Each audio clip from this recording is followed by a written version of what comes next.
谢谢大家回谢北北时间，我是大叔萨。我是大叔甲。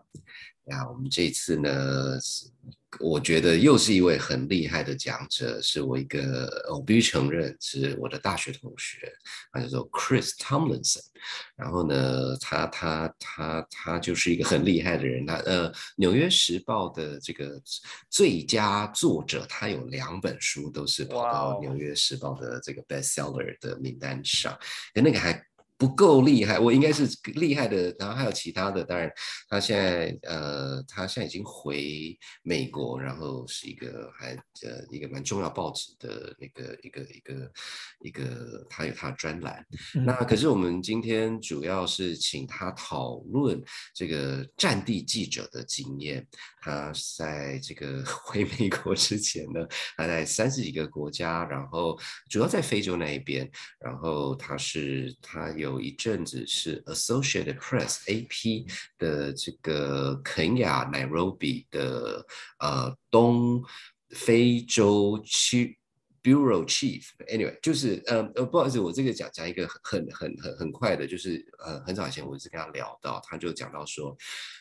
在全世界，当他那个时候他还是战地记者，他说，在全世界你最不想看到的人就是他，因为当他出现的时候，就是有事情。所以 anyway， 所以非常感谢那个 Chris Tomlinson 跟我们今天这个分享。所以大叔讲，你觉得呢？是因为最近刚好大家都在谈乌克兰的事情嘛，所以这个时候让我们想到说，跟 Chris 聊聊说他过去的一些战地的一些实务上在那些采访的经验。那again 就是 Chris 是用第一人的角色来跟我们分享，所以我们也是非常期待。那我们现在就直接进入节目咯。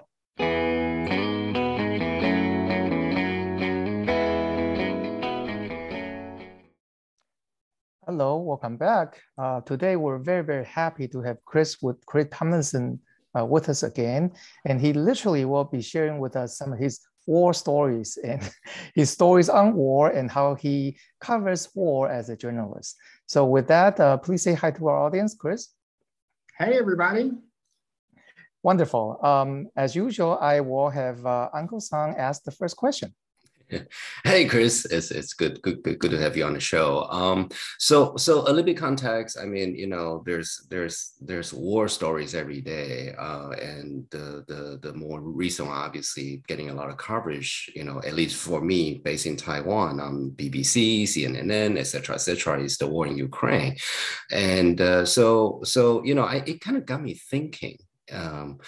How is a story covered? Because the exact same thing can be told from so many angles. So Chris, you were there. You have been doing this. I mean, how do you decide? Well, I have not been to Ukraine. I will confess, but I did cover 9 wars over 14 years for the Associated Press. And everything ranging from the Bush War in northern Uganda with the Lord's Resistance Army, all the way to the invasion of Iraq when I was embedded with the 3rd Infantry Division as they rolled into Baghdad, famously and ultimately tore down Saddam's statue. The most important thing for any journalist, obviously, is to know who your audience is. At an international press agency, I'm writing for the world.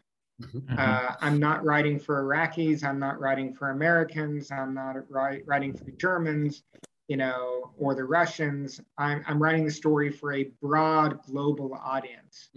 I write stories that the BBC can rip off the teletype and read over the air if I'm covering a big breaking event. And so, that will drive my decisions very differently than if I work for the hometown newspaper.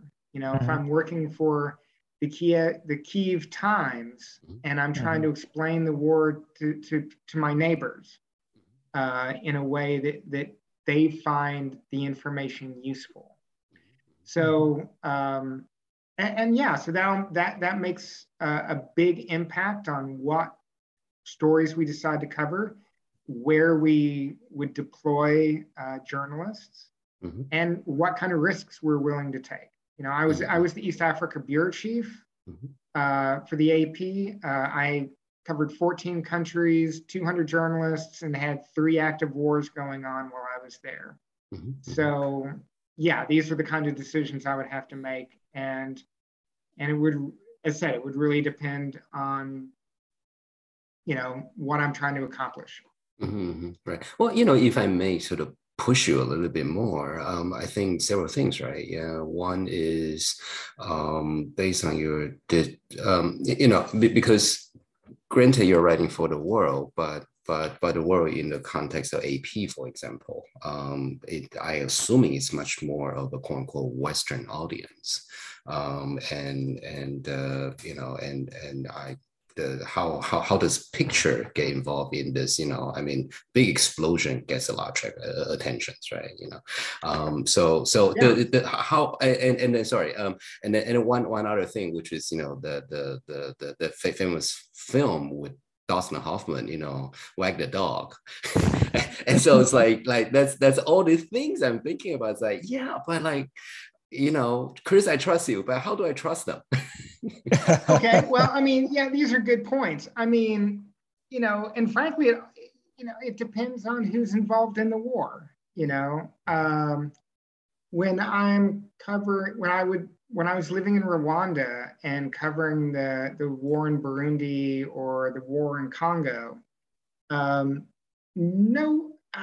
struggled to get attention. You know, I struggled to get my stories in any newspaper, let alone, you know, Western newspapers. I mean, any newspapers. And by the way, Japan and South Korea, you know, are 2 of the biggest clients for the Associated Press.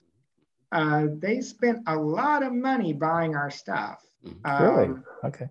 Yeah. No, it was, and you know, we would think about the different markets. I mean, like we would always, you know, I hate to say this, but, you know, American audiences are very squeamish. So whenever you're covering war and you had photos, you had a set of photos that had very little blood. And that was for your American audience. And then the most gory, horrible, bloodiest, broken body stuff, the Japanese would run that on the front page. Oh my God, really? Loved that stuff. Wow. And we knew that, and we would make sure that we served all of our clients. But when you get it to a war like Iraq, where, you know, it is the most powerful nations in the world, and you have the United States conducting basically an illegal invasion of another country, yes, it gets a lot more complicated. And, you know, obviously the Associated Press is a cooperative American newspaper, so, you know, we're going to cover a war with American soldiers in it much more thoroughly than we would anything else. And frankly, people are paying attention. I mean, I was embedded in with a unit with the 3rd Infantry Division in Kuwait when the Iraqis fired a missile into the desert at us before we even crossed the border.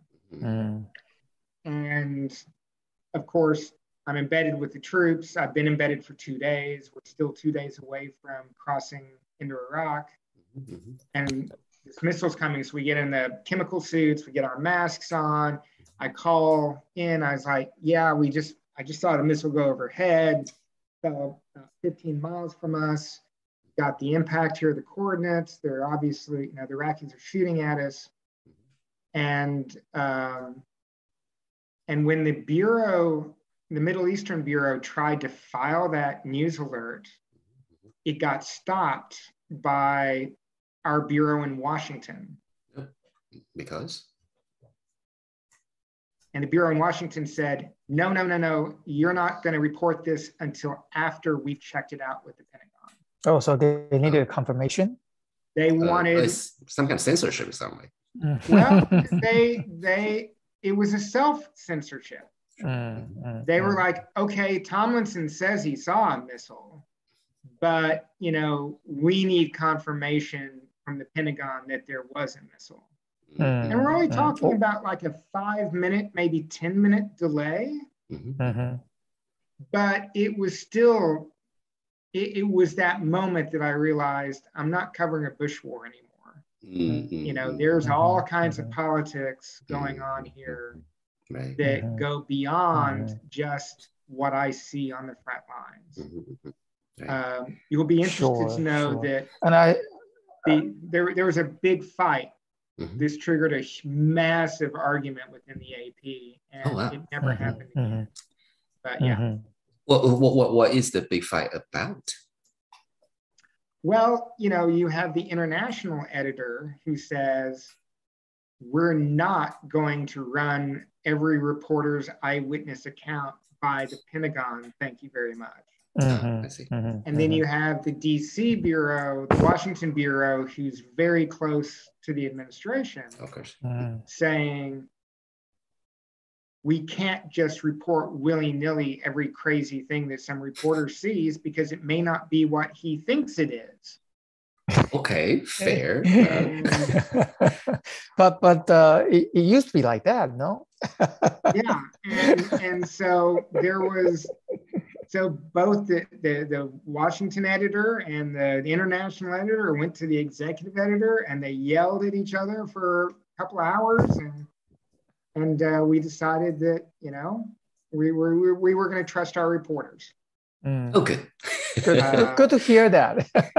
But everyone was nervous because, you know, the United States had not fought a major war since the last Iraq war, and there was maybe 5 people at the AP who remembered it. So, you know, it was, it gets a lot more complicated, and that's even before people start lying to you, right? do tell about the lying part. That sounds interesting.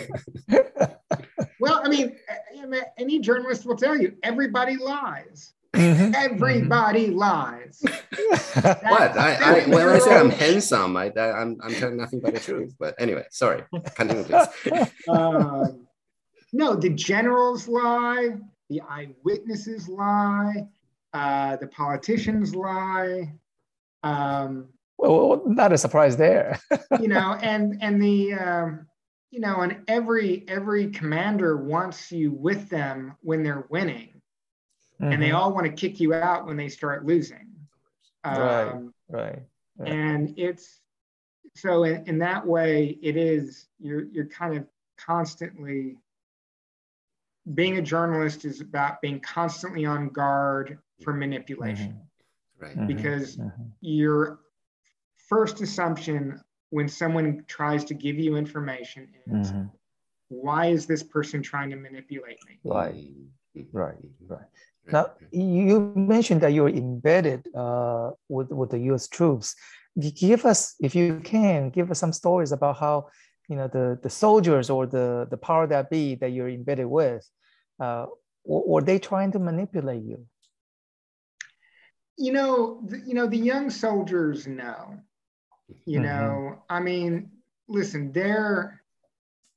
I was fortunate in that I had served in the Army for 7 years myself. Right. So I spoke their language. I had similar training. So I could fit in. You know, I didn't stand out as much as some normal civilian. You know, it was also not my first war. It was my 8th war. And so I'm talking to these kids and they're asking me what combat is like. And I'm able to tell them. I'm able to tell them as a war correspondent. I can also tell them as a former sergeant in the Army. And so we, you know, and the captain I was with, you know, he's company commander is only 32. You know, and I'm 40 at the time. Right. So I'm also a little older. But, you know, the minute you know, I like to say that the official spokesperson is the enemy of truth justice, and democracy. Anytime you see something attributed to a professional spokesperson, you have to assume it's a manipulation. Right. And you would extend that to all countries. All countries, I mean, I extend it to the oil companies I write about now. Yes. I mean, and I tell spokespeople this to their face. You are the enemy of truth, justice, and democracy, because you're never going to tell me the whole truth. But Chris, don't hold back. I mean, really, is that how you feel? You're a fool if you think I'm going to believe you. Right. Well, actually, so on that point, I am particularly interested in so it's this. I suppose it's a mechanical aspect of this, especially in covering wars, right? If you are covering energy, for example, you can spend years and years, and you accumulate a lot of knowledge. But when you're being shipped around to cover a specific war, how do you get up to speed on the context and the background? I mean, I assume you speed read, but how do you bring that into the context of what validating what you're hearing, but also explaining to the readers? Because for me, until the invasion or the major invasion from Russia to Ukraine, I honestly knew nothing about Ukraine. Well, your major international organizations like BBC, AP, New York Times, Agence France-Presse, Reuters, they have people who cover those parts of the world every day for years and years and years. I was in East Africa for 7 years. I was in Africa total for 11. So that was my job, is that when Congo turned into a front page story around the world, I was responsible for leading the coverage and editing it. And even though I was importing journalists from around the country to help me, my job as the home correspondent was to make sure that their stories were accurate. Right. But is it, when you say importing, meaning you're collaborating with the local reporters, or? No, I'm saying, I work with so when I said I had 200 reporters in 14 countries, they were 90% locals. And that's who I depended on day in and day out. But so when there is a coup d'etat in Burundi and there's 1,000 people killed in the square in front of the presidential palace, that's now a front page story for the entire world. And now I need help. I can't rely only on the local reporters anymore. I need more foreign correspondents to come in and help. And part of that also is to protect the local reporters from frankly getting killed by their governments or being thrown in prison. I mean, I can get an American out of a Burundian jail. I have a much more difficult time getting a Burundian out of a Burundian jail. Sure. So these are all the considerations. But like when the BBC swarms a story like Ukraine, they'll bring people in from all over the world who specialize in conflicts and disasters. That's what I see. And the mechanics of a frontline battle is the same no matter where it is in the world. You have advances, you have retreats, you have pincer movements, you have wounded, you have dead. It's just a question of keeping the tally. And as I like to say, your job's to watch people die. That's what you do. And you file that story back to the regional headquarters where someone who's been there for many, many years takes that information and puts it within the context of the politics, the ethnography, the history of the battle. Why is it important that Mariupol has fallen? I could be in Mariupol and give you the most accurate description of the battle for Mariupol you've ever seen. Right. I can hear the difference between an 80 millimeter mortar and a 120 millimeter mortar just by hearing it fire. You know, I can tell you exactly what weapons are being used, but I can't tell you why Mariupol is important. I need a helper for that, and that helper is usually behind the lines, taking in the copy and editing it and adding in what I can't put in myself. I see. So just so make sure I understand this. So in the context, it's a much more organizational type of activity, meaning you file pieces and then people in the not background, you know, in headquarters or wherever begin to assemble the story. So how do you get attributions on like whose story is this? Well, you know, the person closest to the dead people usually gets the byline. Really? You know, the person taking the greatest risk, right? You know, because that's what everyone wants. I mean, every news organization wants to have the dateline, which is that section that says the place, like Kiev, Ukraine, AP in parentheses. So let's say it's Mariupol, you know, and I'm the reporter in Mariupol, and that's where all the fighting is taking place. So every news organization wants to be able to say, we have this person, this byline is in the town, Mariupol. Like, I remember when we were chasing Osama bin Laden up into the mountains in Afghanistan, and we were coming up on Tora Bora, we were actually between the village of Tora Bora and the caves where Al-Qaeda was hanging out. And I was with the first group of journalists to arrive, and they looked at me because I was the AP and said, what's the byline? And I said, we're going to call this Tora Bora. And they're like, all right, we're calling this Tora Bora. And from that point on, Chris Tomlinson in Tora Bora. And even if at least 60% of my reporting was just me on the phone, reading out of my notebook to an editor in Islamabad, in Pakistan.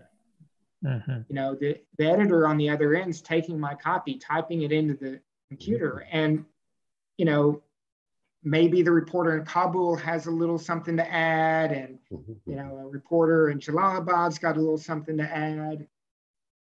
Story is Tora Bora. So I'm going to get the byline because I'm at Tora Bora.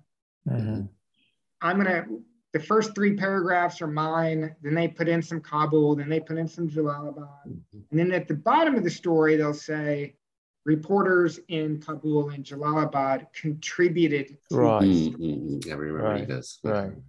And that's the mechanics of how it works. But yeah, the person closest to the biggest story gets the byline.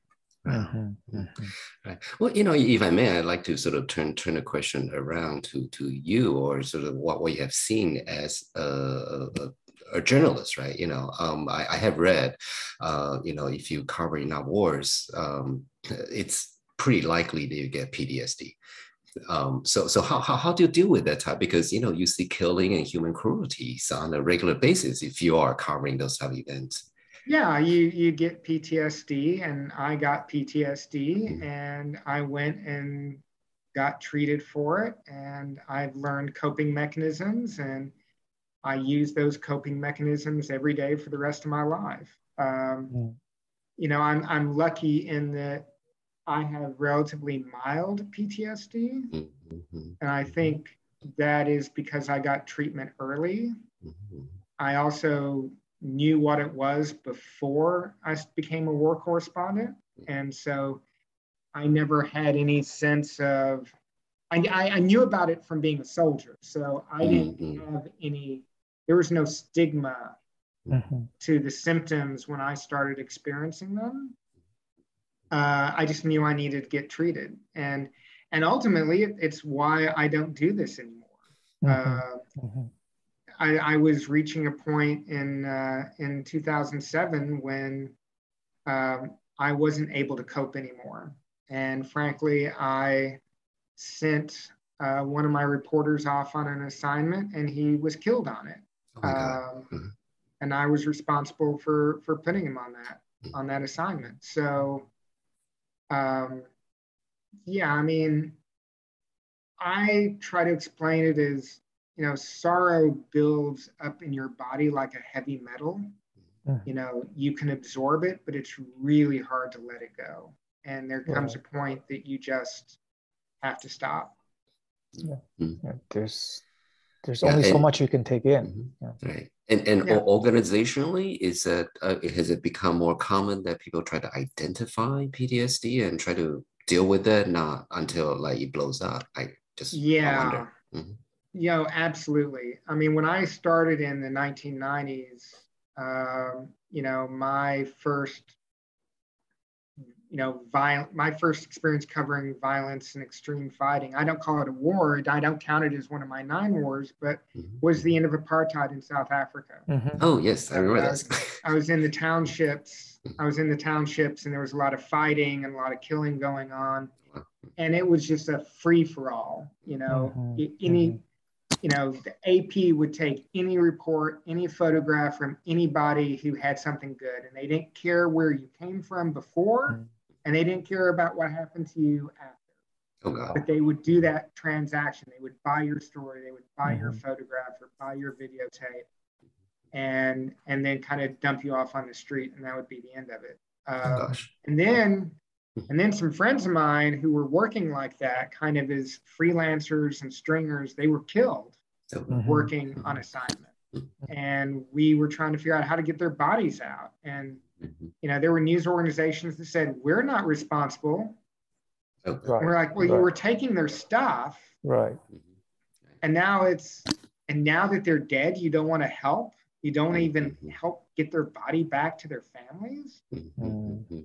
And so there was a lot of bad behavior in the 90s, and we organized, and, you know, when I became a staffer at the AP, I became very involved in making sure that we set standards, that we didn't just take any kid off the street anymore, that we had to train people before they were allowed to go into hostile environments. And so we're a lot better now.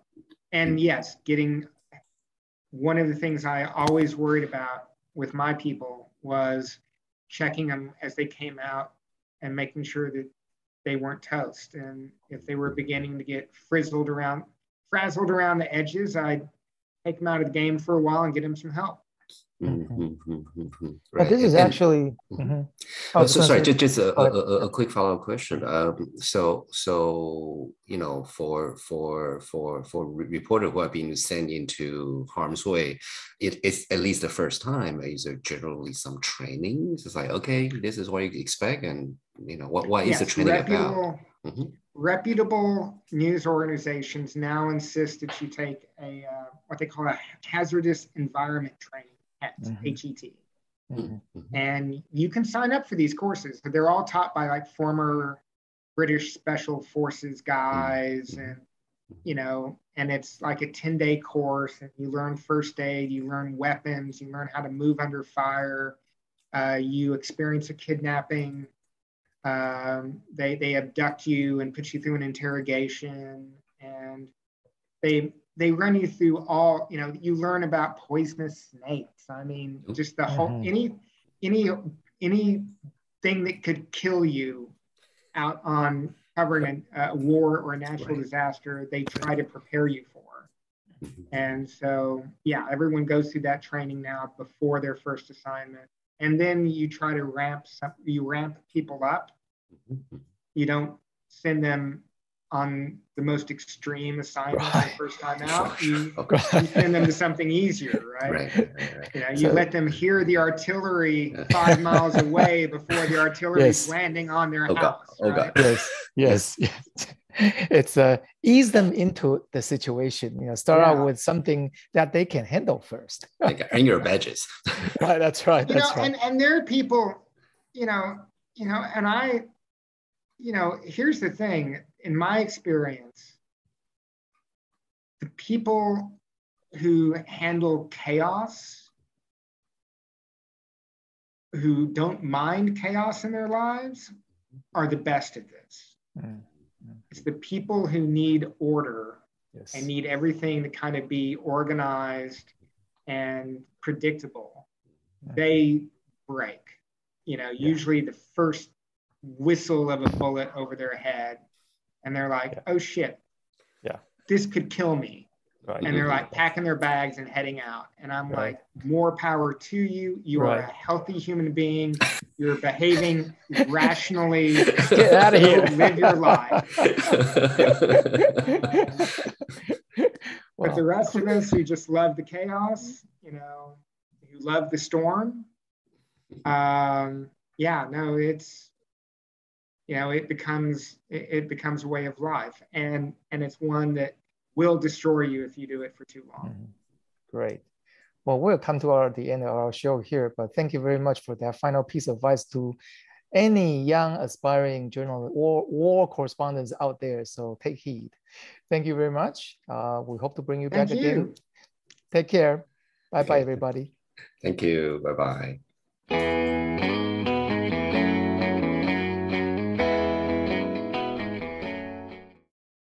哇，真的很感谢 Chris 跟我们分享，就是很幕后的一些细节。当然，某种程度我必须承认，不是非常的惊讶，因为全世界的新闻跑了这么久了，然后这么大的规模，它很明显就是一个很明确的组织。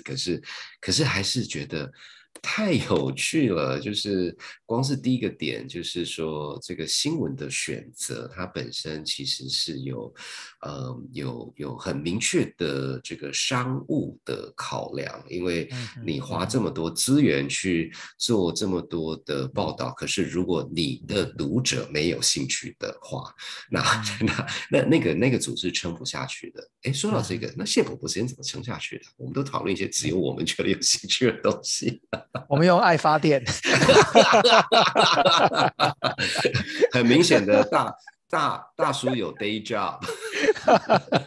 没有，常常是这时候我要那个引用大叔常常讲句话说，不管怎么样，我们自己制作的我们自己喜欢啊，我们要制作我们自己喜欢的东西啊，所以等到哪一天我们蓬勃发展到 AP 的 level 的时候，我们再来考虑，可以同时考虑商业的需要，好吗？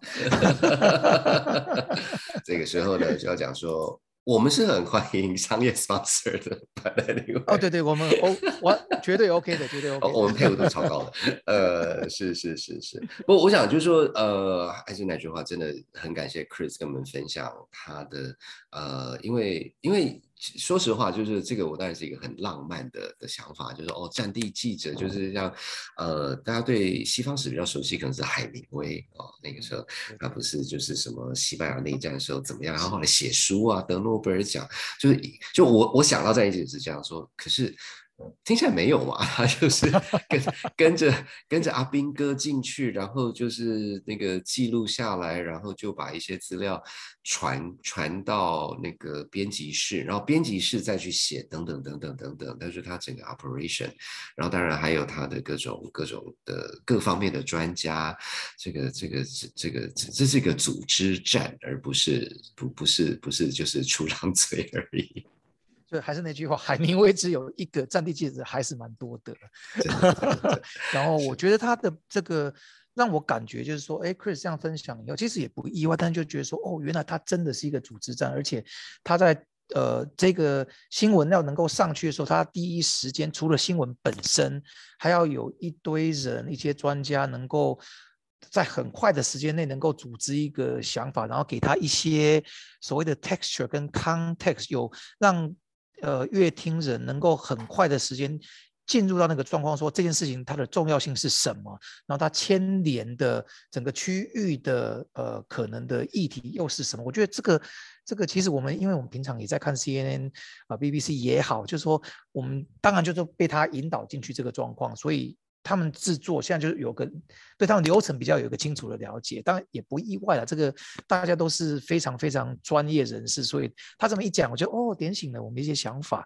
但是话又说回来，就是说既然是 business， 那他的这个所谓的 filter 的过程，就是他们有他们自己的所谓的 angle， 就是有他们的角度，比如说大家都可以很有感觉说就是说某台就是很美国的角度看这事情，然后另外一个某些其他的台可能就很英国的角度看某些事情，那就是一个相对的概念。这个我们作为乐听，也许我们下次在听这些新闻或是观看节目的时候，心里有一个有一把尺，就会比较容易去就不会茫然的不是说被误导，而是不会茫然被引导这样子。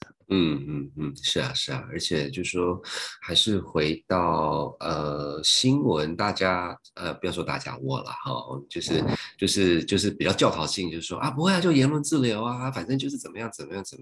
可是 Chris 来讲很清楚嘛，不是你还是有一些法律上的考量，甚至有一些政治上的考量，就像提到的，他的有些 case 其实是因为他是比较美国系统的啦，然后所以当他 cover 到这个第二次伊拉克战争的时候，那个新闻组织本身对于这个美国五角大厦会没有什么意见就是这件事情也是吵得一塌糊涂，就是有时候觉得我倒不是说言论自由不重要，而是说这个言论自由它有非常多的面向，它不是一个绝对的，就是在现实生活里面了你可以说就觉得 anyway， 所以我觉得这个其实就是还是回到大叔家的刚才提醒的，就是说作为一个新闻的消费者怎么知道我觉得这件事情其实当我知道或者当我在被提醒的时候，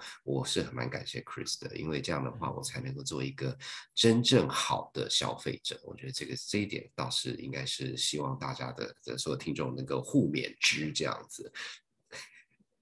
的确是。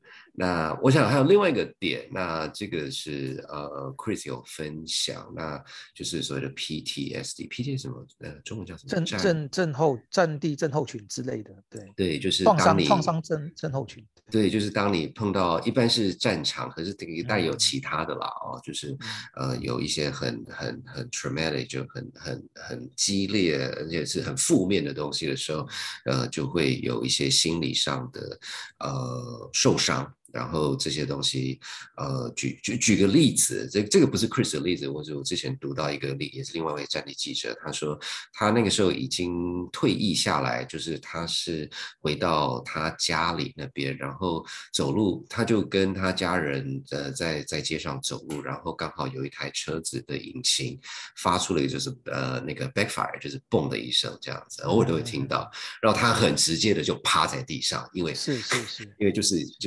一个就是 PTSD， 那他那个回忆完全冲回来就对了。对，然后那当然也很感谢 Chris， 他也就讲了，他也是有 PTSD， 然后我觉得另外一个点也是蛮有趣 ，Chris 他自己在当记者之前，他在美国当过兵这样子，所以他反而对这件事情，我觉得有一个很重要就是说他所谓的他是没有 stigma， 就是他不觉得这件事情是一个羞耻的事情，就是这是需要去面对，而不是把它藏起来。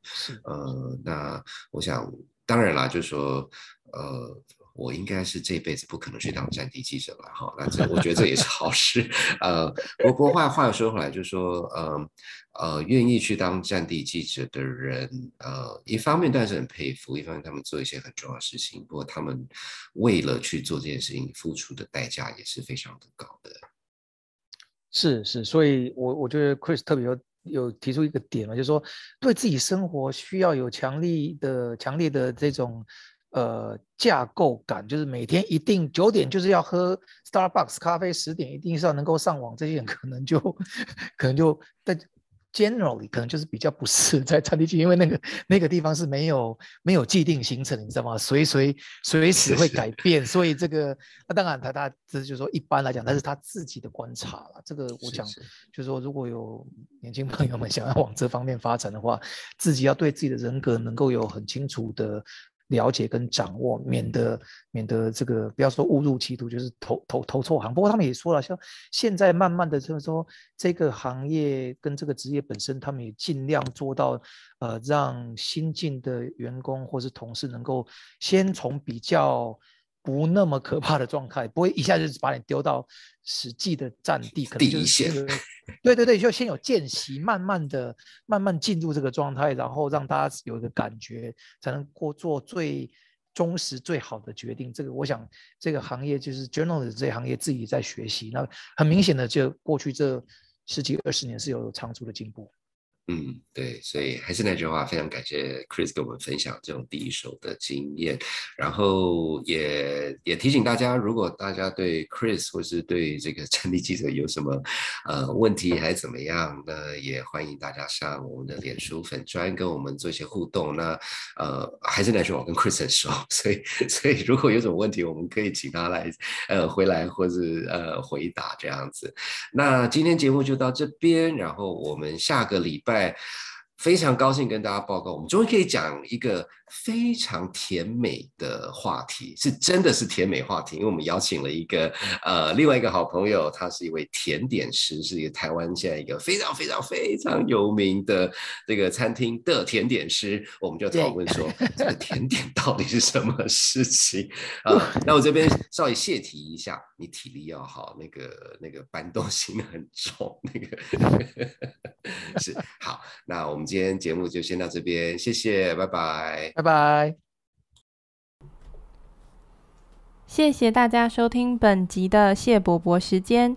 在本集节目结束前，要来好好感谢我们最棒的幕后团队，我是 Ariel， 还有 Oliver、Hannah 还有 Lalisa 以及门面担当大叔嗓、大叔甲。